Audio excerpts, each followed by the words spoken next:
చూస్తున్నారు MF4 TV. Tirupati SV యూనివర్సిటీలో కేంద్ర మాజీ మంత్రి చింతామోహన్ వివాదాస్పద వ్యాఖ్యలు చేశారు.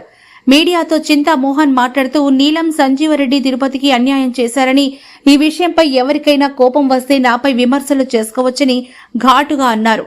తిరుపతికి రావాల్సిన రాజధానిని రాకుండా చేసి ఒక బిల్డింగ్, ఒక గడియారం ఇచ్చి వెళ్లారని, ఆ భవనానికి నీలం సంజీవరెడ్డి భవన్ అని పేరు పెట్టుకున్నారని, ఆ పేరు తీసేసి తిరుపతికి అన్యాయ భవన్ అని పేరు పెట్టుకుంటే చాలా బాగుంటుందని, తిరుపతికి రావాల్సిన రాజధాని రాలేదు, తిరుపతికి రావాల్సిన అంతర్జాతీయ క్రికెట్ స్టేడియం ఆగిపోయింది, తిరుపతికి రావాల్సిన బండవరం ఆగింది, తిరుపతికి రావాల్సిన దుగ్గరాజపట్నం ఓడరేవు ఆపారని, ఎన్జీ రంగా, తరిమెల నాగిరెడ్డి ప్రజలందరూ తిరుపతి రాజధాని కావాలంటే నీలం సంజీవరెడ్డి ఒప్పుకోలేదని, కర్నూలుకు రాజధాని తీసుకెళ్లారని, అటు తర్వాత హైదరాబాద్కి ఆయనే తీసుకెళ్లారని, రాజధాని ఇప్పుడు ఏమైందో ప్రజలందరికీ తెలుసని విమర్శించారు.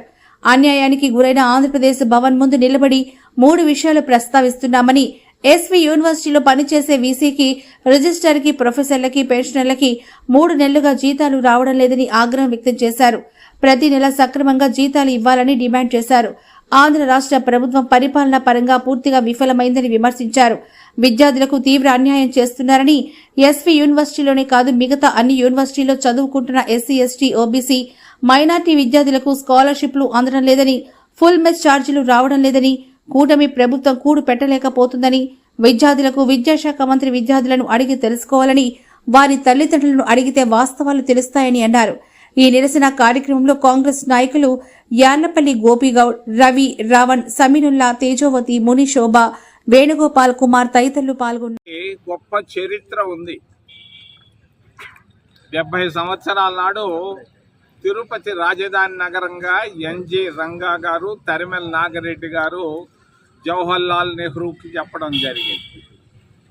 డిమాండ్ చేయడం కూడా జరిగింది. అందరం అనుకున్నాం తిరుపతి రాజధాని నగరం అవుతుంది అని.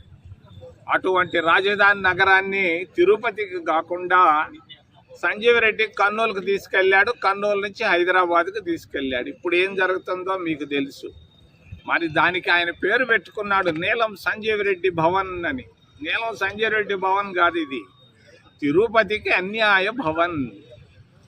తిరుపతి రాజధాని నగరానికి అన్యాయ భవన్ మార్చేస్తే బాగుంటాయి. మరి ముఖ్యంగా ఈ 70 సంవత్సరాల్లో వెంకటేశ్వర యూనివర్సిటీ నాకు తెలిసి ఒక్క ఐఏఎస్ ఆఫీసర్ కూడా ఇప్పటిదాకా అయినట్లేదు. ఆ సత్యనాదెళ్ల ఫాదర్ ఒక ఆయన అయ్యాడు, యుగంధర్ అని, 70 సంవత్సరాల నాడు. ఈ మధ్యలో ఎవరు గాల. అంటే దీనికి ఏంటంటే విద్యా ప్రమాణాలు బాగా పడిపోయినాయి. ప్రొఫెసర్లకు జీతాలు వచ్చి 3 నెలలు అయిపోయింది. ఉద్యోగస్తులకి పింఛన్లు వచ్చి కూడా 3 నెలలు అయిపోయింది. ఇక్కడ చదువుకుంటున్నటువంటి ఎస్సీ, ఎస్టీ, ఓబీసీ మైనారిటీ విద్యార్థులకు కాంగ్రెస్ ప్రభుత్వం ఉన్నప్పుడు స్కాలర్షిప్లు ఇచ్చాం, ఫుల్ మెస్ ఛార్జెస్ ఇచ్చాం. ఈరోజు ట్యూషన్ ఫీజులు ఇచ్చాం. ఈరోజు ఆ ట్యూషన్ ఫీజులు లేవు, మెస్ ఛార్జీలు లేవు. అసలు చదువు చెప్పే అధ్యాపకులకే, వైస్ ఛాన్సలర్కే జీతం లేనప్పుడు ఇంకేంది స్టూడెంట్స్కి ఇచ్చేది స్కాలర్షిప్లు? ఇది ఈరోజు అక్కడ ఉన్నటువంటి ప్రభుత్వం కూటమి ప్రభుత్వంలో కూడు కూడా పెట్టలేకపోతా ఉంది చదువుకునే విద్యార్థులకి, అధ్యాపకులు. మరి రెండవది ఎన్ఎంఆర్లు మేము పర్మనెంట్ చేసాం. సచ్చిదానందమూర్తి ఉన్నప్పుడు, ఆ తర్వాత వచ్చిన తర్వాత మేము పర్మనెంట్ చేసాం.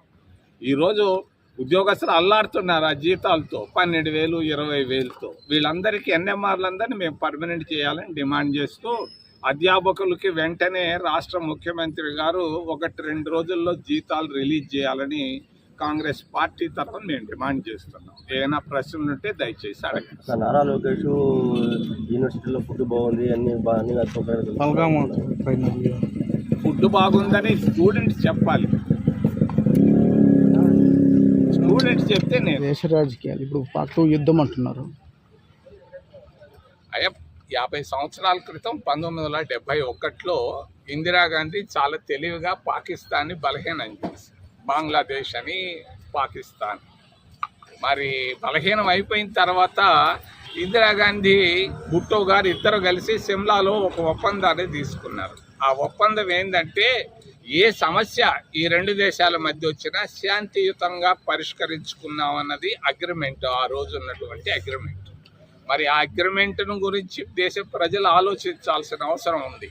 అణుబాంబులు వేసుకొని నష్టాలు అటు ఇటు గురి కాకుండా శాంతియుతంగా ఇందిరాగాంధీ విధానాన్ని ఫాలో కావడం ప్రస్తుతానికి దేశానికి మంచిది, ప్రపంచానికి కూడా మంచిదని తెలియదు. ఎన్నాళ్ళు ఇంకా శాంతిగా ఉండమంటారు? అంటే వాళ్ళు దాడి చేస్తుంటే దాడి చేయించుకుంటున్నారు.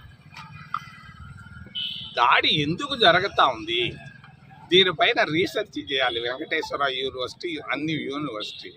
అది తెలుసుకోకుండా ఒకడు వచ్చి నన్ను చెంప మీద కొట్టాడు, ఎందుకు కొట్టాడో తెలుసుకోకుండా నేను తిరిగి వాడి చెంప పళ్ళు రాలగొడితే ఎట్టా?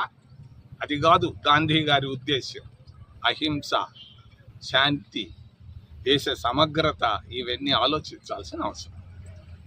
సరే, ఎంఎన్ఆర్లు అంటున్నారు, మీతో పాటు ఒక్కరు కూడా ఎంఎన్ఆర్ కనపడలేదు ఇక్కడ. అయ్యే ఎన్నమాటలంతా ఆకలితో ఇళ్లల్లో ఉన్నారు, ఎండకు రాలేరు.